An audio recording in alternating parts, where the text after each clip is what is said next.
Hi folks, this is All the Fruit, and here I have yet another incredibly interesting historic wine variety.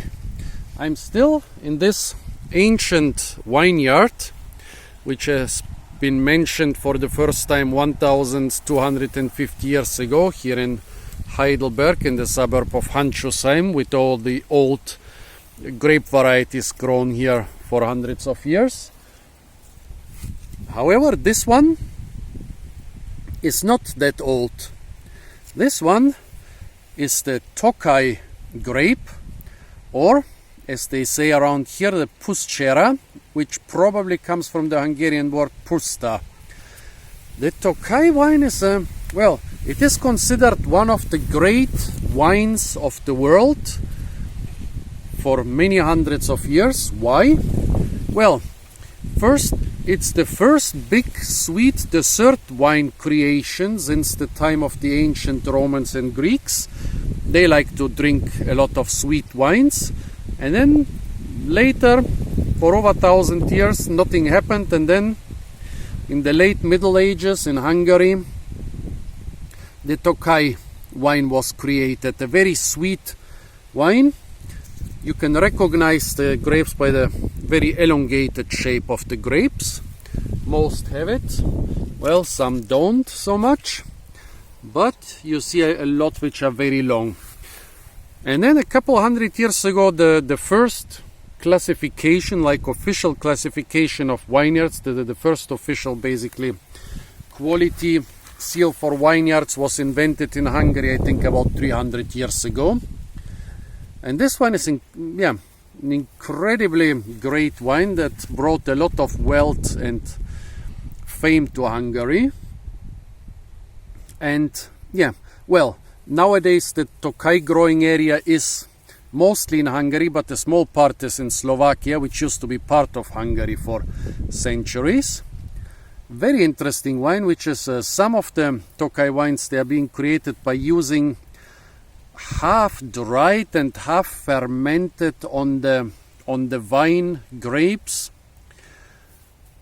I don't know all the details, but it seems to be a very unique wine, which is grown in Hungary. And Hungary is known as an area with dry steppe climate. Well, this here is not really a steppe. It's one of the warm areas of Germany, but still has nothing to do with the climate of Hungary. Well, it seems that in the last warm period, which was like the late Middle Ages until about 350 years ago, the climate here in Germany was actually so similar to today's climate of Hungary, of the Tokaj area, that people introduced this grape to Germany because the local grapes struggled with the warm climate. So climate change is not uniquely a thing of modern times. Even centuries ago, the farmers and wine growers had to solve the problem. What do we do when the climate gets hot and our traditional grapes just die from the hot climate? Well, they introduced the wine from the Puszta, from the steppe. And because they couldn't pronounce the word Puszta, they made Puschera or Puschera out of it. Sounds almost Italian, but it's basically a German pronunciation of the Hungarian word for steppe. After that the little ice age came, a time when Germany had a climate almost like parts of Scandinavia or Scotland. But for some reason this steppe wine survived. Now let's try it. Not too sweet. Might be quite a late variety, or it might also be that the climate was not steppe-like enough this summer. But anyway, it's really amazing that this steppe wine survived the little ice age of the 18th and early 19th centuries here in Germany. So folks, this was the Tokaj Grape, or as they say around here, the Putzscheere, or Putzscheere.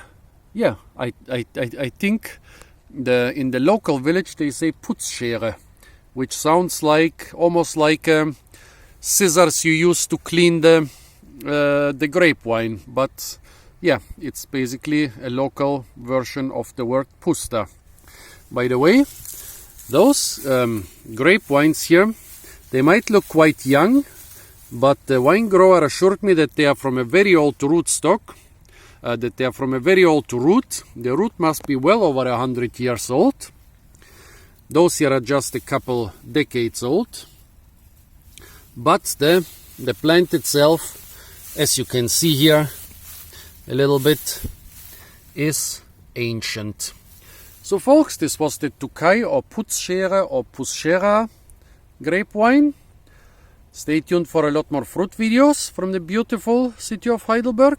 And don't forget to like, share, comment and subscribe.